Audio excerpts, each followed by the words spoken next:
My name is Yogeswaran. My father's name was Rajaratnam. So I'm actually Yogeswaran, son of Rajaratnam. Yeah.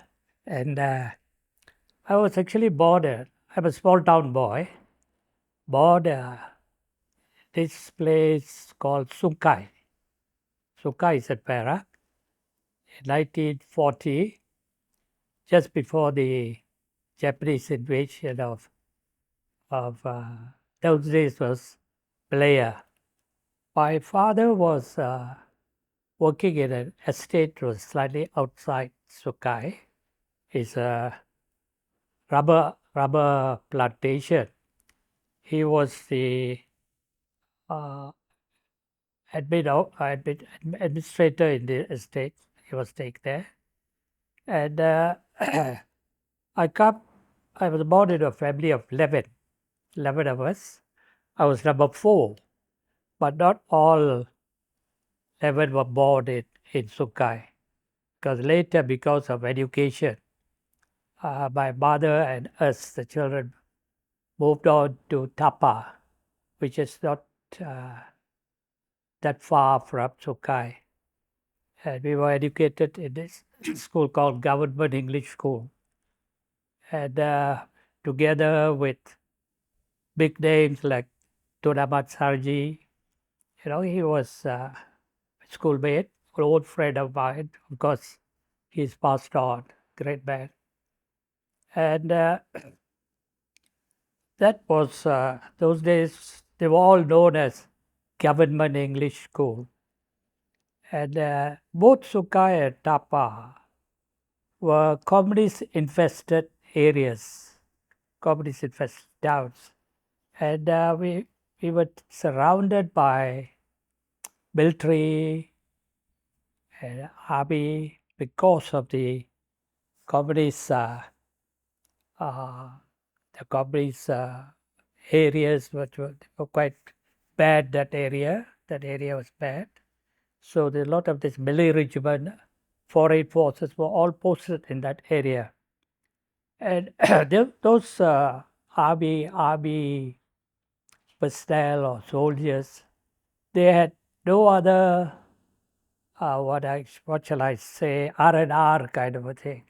So when they go out into the jungles for operations, when they come out, for their only R&R is they didn't have pubs or dance, cabarets, things like that, because small town. Sports was the only thing. And our President Agong, father, was a young officer in one of the Malay regiments there. And he was a sportsman himself. So what he used to do is when they come up from the operations, he used to bring them to the school field for their sports. And the only opposition they had in a small town was the school team. So we had the opportunity to play with them and improve our sports, because there are two ways you can improve your sports. Either you train with them or you play with them. So we played with them, and our school was quite good in both games. Though it was a small school, it was good in both games. In 1957, that was the Merdeka year, the Malaysian schools, nowadays they call it the MSSM, the Malaysian School Sports Council. They organize a national inter-school, it is not interstate, inter-school competition as part of the Merdeka independence celebration. And we, the Government Medical School Tapa, coming from a small town, became the national champions for hockey. And football, we went as far as Perak and Northern Zone champions, but we didn't make it to the finals. But it's a good thing that happened, because the players were overlapping. So if we had gone for one, we would not have been able to go for the other, or we would not have done well on the other, because the team would have been a very depleted team. So if you look up there, I've got a photograph of the team that won the championship there. And we had to come all the way from Tapa to VI to play the finals. And we stayed in the MBS. MBS, we slept on desk. And I went for the game and we won. And as a reward, other than getting a small medal, we were given the opportunity to go and watch the hoisting of the Malayan flag. Those days was a Malayan flag, and the bringing down of what do you call that? That English, they call it, what do you call that? English, the British flag was brought down, and the Malaysian flag was hoisted.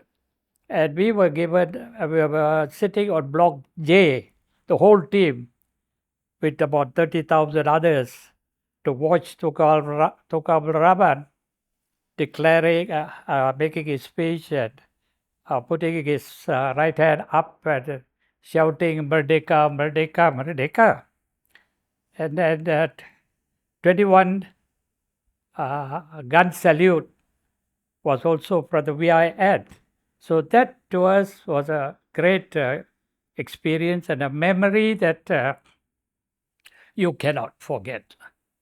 Now, coming back to the games that I played, as I told you that we had no other entertainment other than playing sports. So I represented Perak combined schools in 3 sports. It was soccer first, it was cricket second, and hockey was third. But it just happened that I excel in hockey, and as I went as far as the representing the Malaysia at the age of 19, and it had 2 Asian Games. One was Jakarta in 1962, where the hockey team got its first ever bronze medal. That was hockey. Then I also represented Malaysia at the 1966 Asian Games in Jakarta. I'm sorry, at Bangkok, and where I excelled there, and I was selected to represent the Asian All Stars from that tournament. Then in 1964, that was 66, but going back to 1964, I represented Malaysia at the Tokyo Olympics. That was 1964. We didn't do too well, but we came out 8th or 9th, I think. But hockey was just being developed in this country. Then in 1968, I went to New Mexico City. That was my second Olympics. And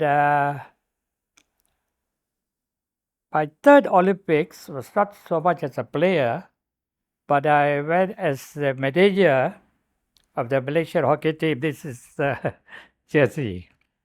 We went to Sydney, 2000. So I sort of went for three Olympics in my career, especially in hockey.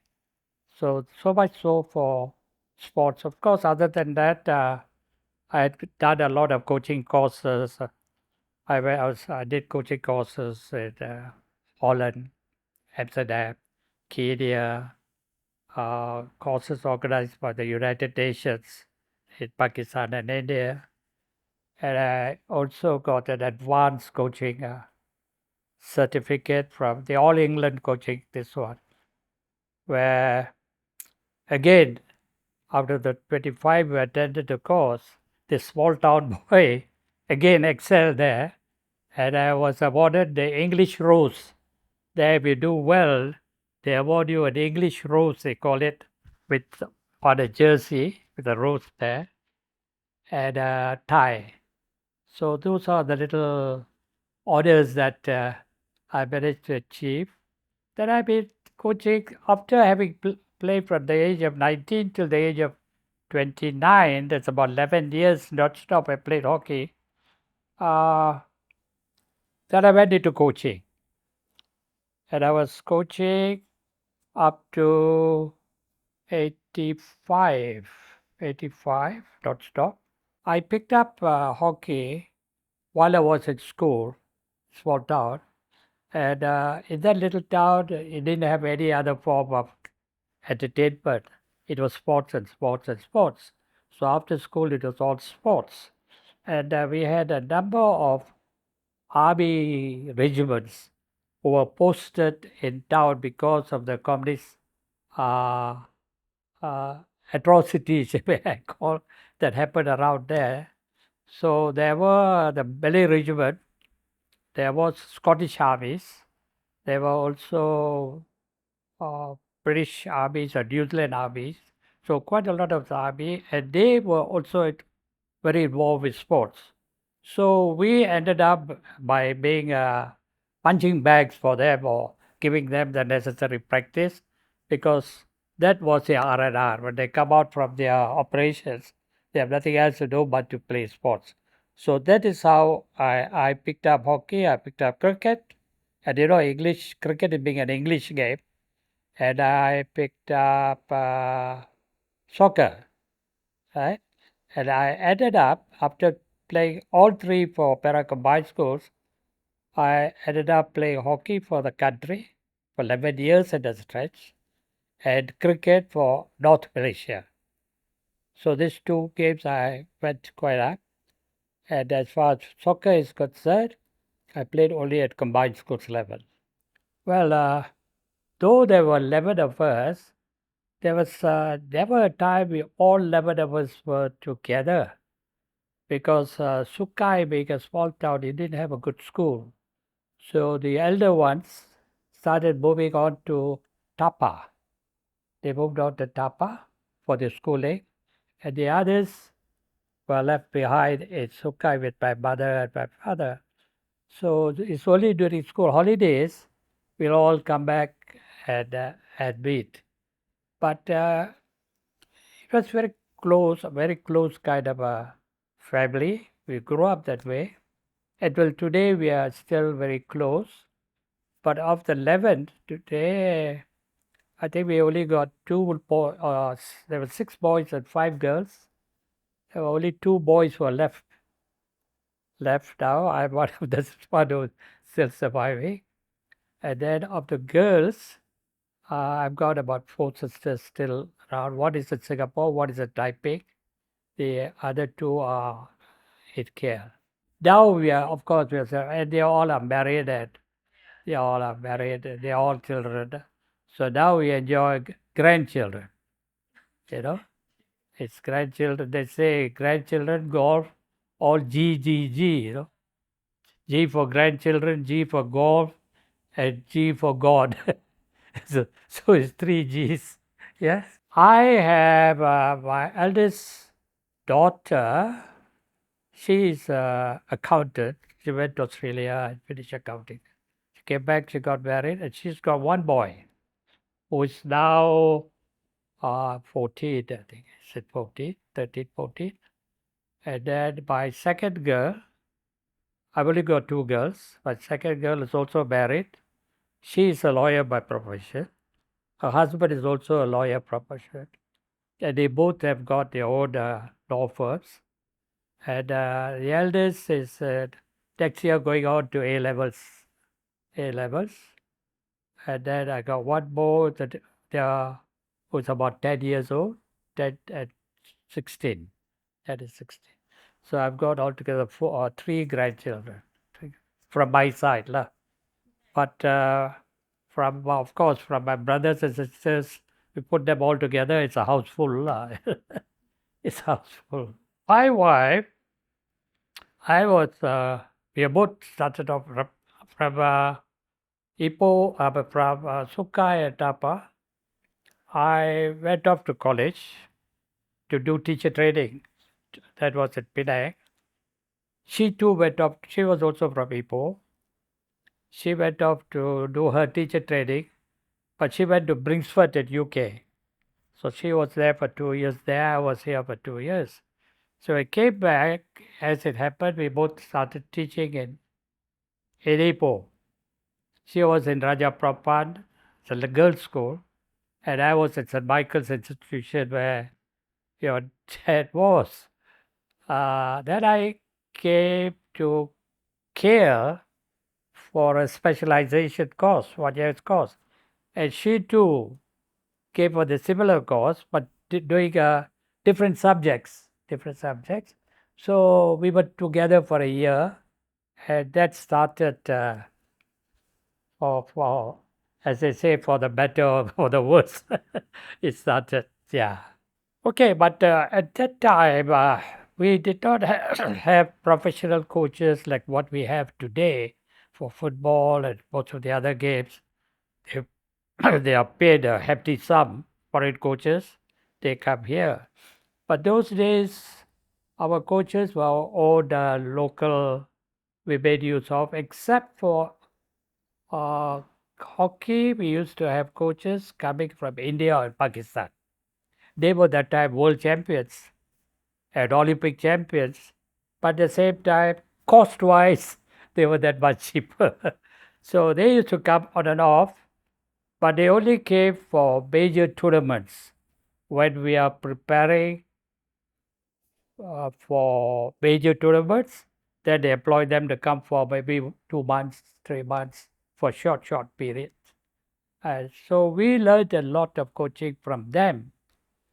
And being a sportsman, being a teacher, you can apply lot of principles of teaching into coaching.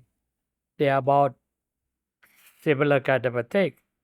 But what helped me to go and do coaching at national level, because slowly the coaching, not only the coaching levels, coaching sessions became longer and longer. So I got to be away from teaching. But I was lucky in the sense that I had a very sports loving and headmasters who were able to arrange the program in such a way that I can be away and somebody else to take over my sessions. And they came out the scheme, the government came out with a scheme where if you are out for national assignments, you can be given full paid leave. So you can apply and you get paid to go and do coaching. So though you are not there for teaching, you are there for coaching. So that's how I started. Then as I told you, I went for some courses overseas, and teaching it helped me to further myself in coaching. Yeah. As a schoolboy, as I told you, I was probably the only one in the smaller state of Perak who at the combined schools level played 3 games for state, which has, I don't think it has happened to anybody else. I played 3 games. And as a schoolboy, I have also scored a century in cricket as a schoolboy. And as a schoolboy, I have also led my school team to become the national champions. And as I told you, we had the privilege of witnessing the Union Jack coming down. That's what the Union Jack coming down, and the Malayan flag going up. We had sports protest to that situation where we were there at 6:45 in the morning to watch Toga Raman with his thing. That's an experience, lifetime kind of an experience. That was it.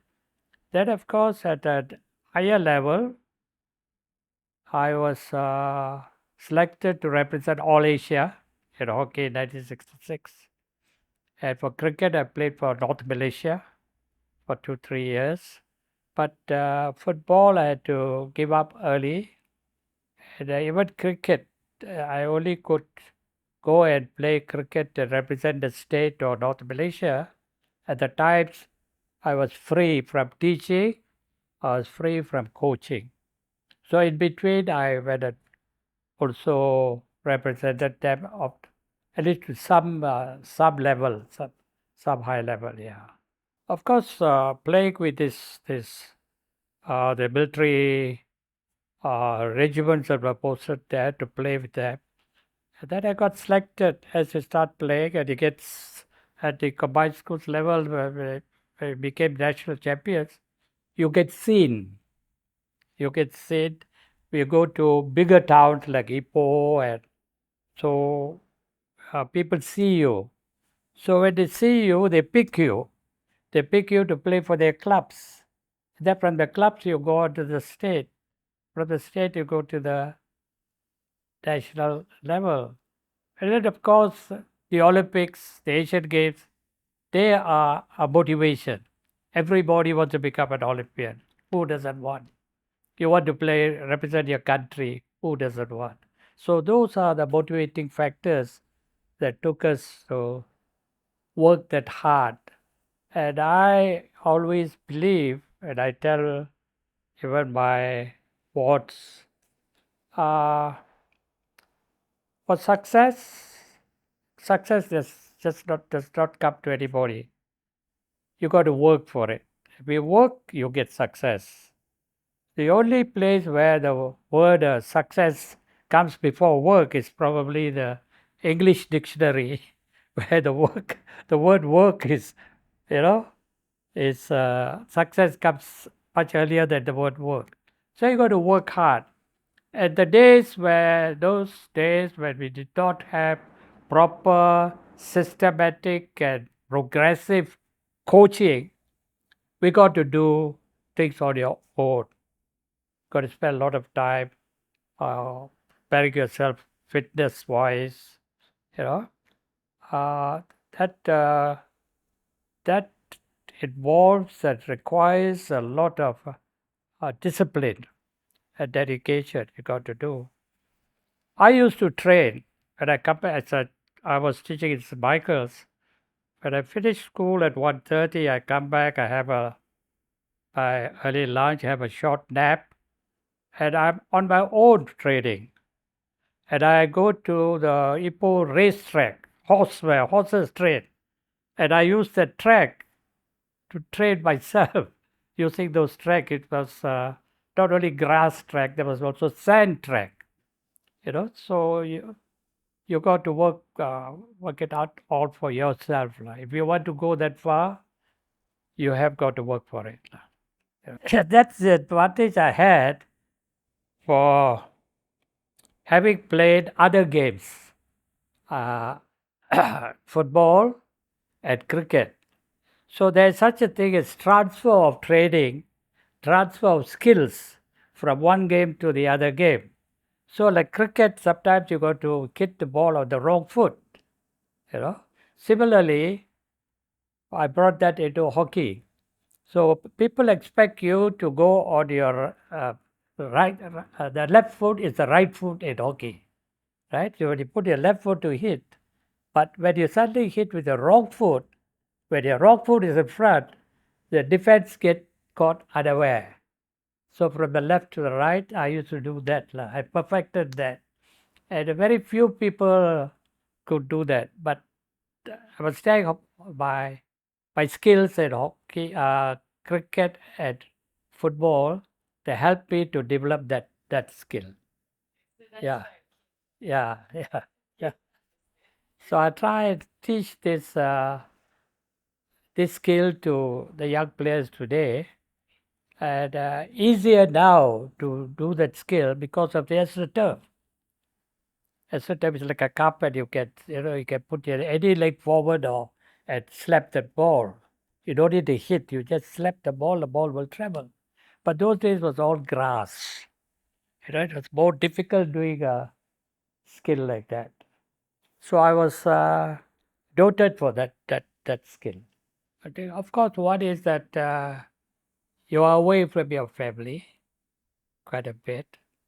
And even when I went into coaching, from teaching, I was transferred on the interministerial transfer from Ministry of Education to the Ministry of Culture, Youth and Sports. So that period was quite a difficult time for me because I had two little children, girls.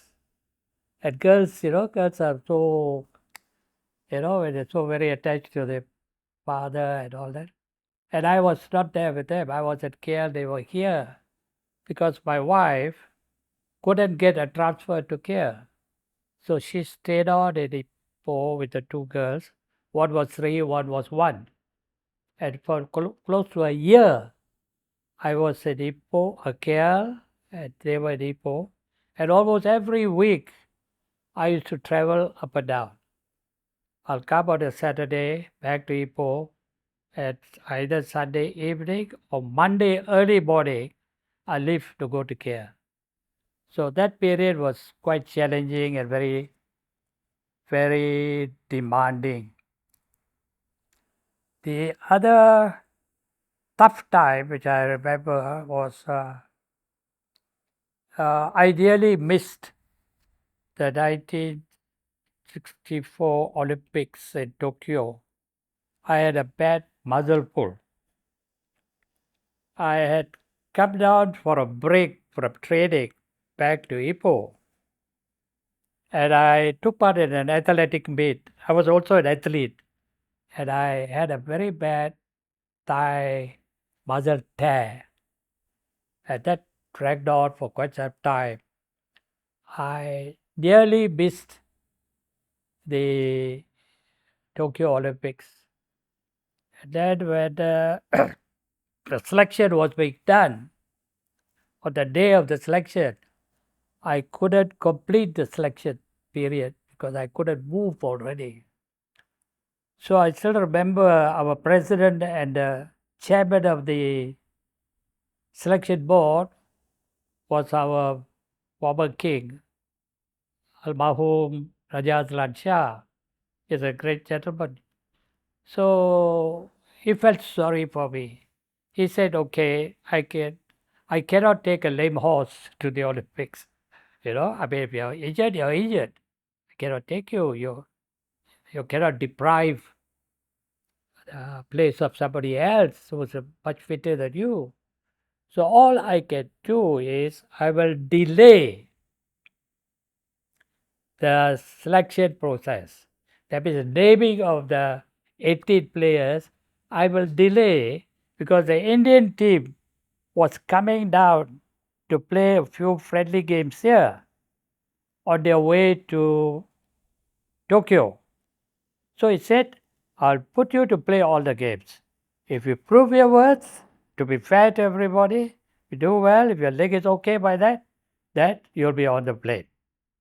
So this is exactly what happened. The last part, the last game is what they decided. My leg stood, which stood the strain of the tournament or the games.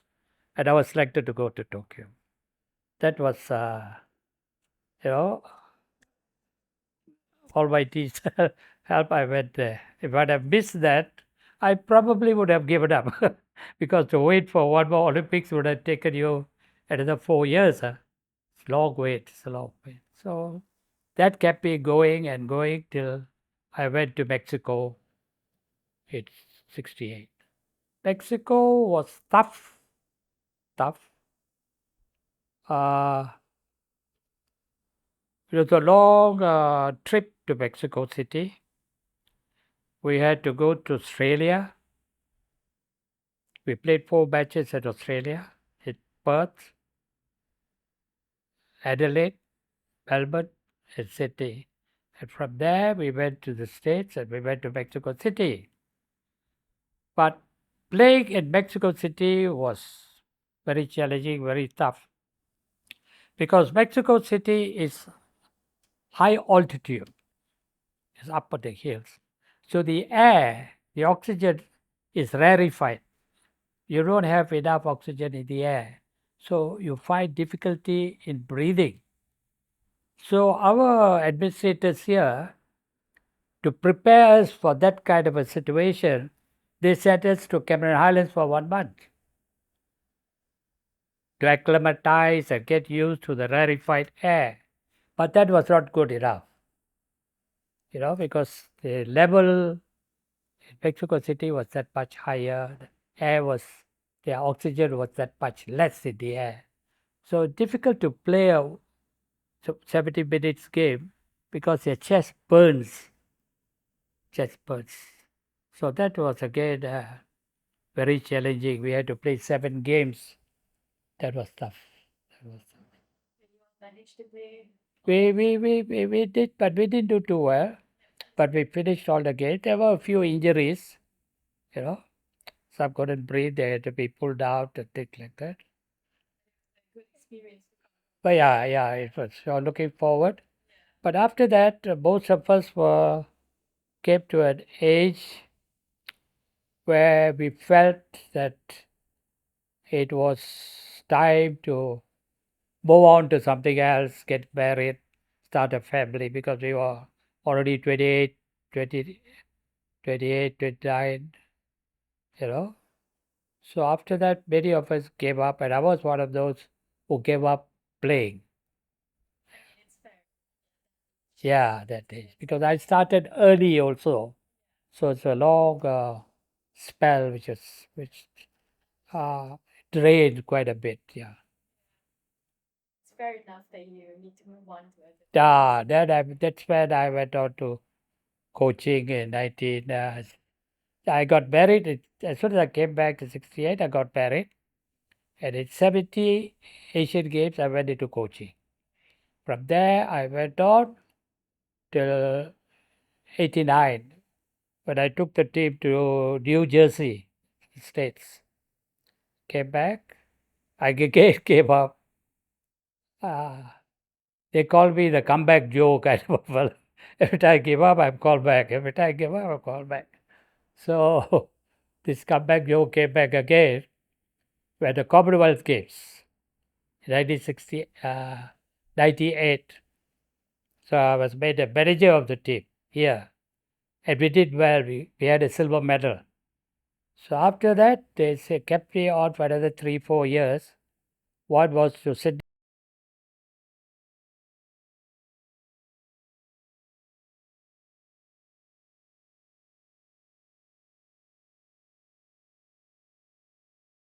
because one is related, dedication, oh,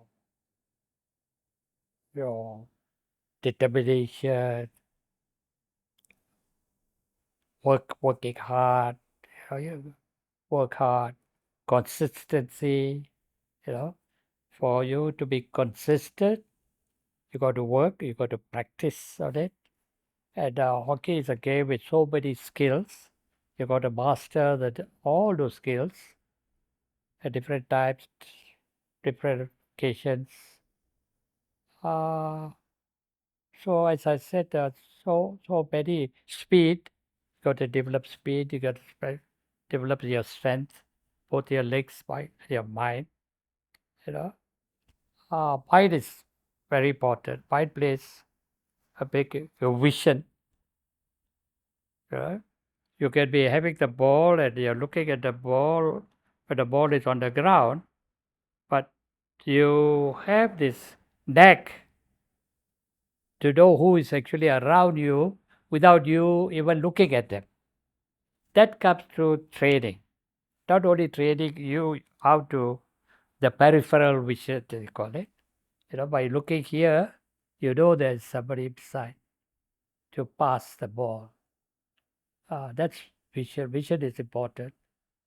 Uh, Teamwork, give and take. Teamwork is important. So teamwork, cooperation. Uh, you play for the team, that kind of a thing. So as I said, it's a combination of so many things. And being a team game, uh, you need the whole team around you. They all must have think alike people. You must all think, you must all want the same thing. Then it becomes easy, right? That's become easy. And that's why I was brought up in a small town where we were very close to each other. Weekends, we are staying on each other's house. And also we playing for each other is important. It's important playing for each other. So those are some of the many points. Lah. If I want to go into detail, it'll take a long time. Yeah. Okay, I think in sports today, the advice I can give to the young people, whatever you want, you're going to dream about it. You got to dream, and you must make sure that that dream is yours. You want make it materialize, and you should not allow anybody else to take away the dream from you. So that's what top sportsmen do. They dream about it. They make sure that they achieve that dream, and it's tough. It's tough, but nothing comes easy. Nothing comes easy.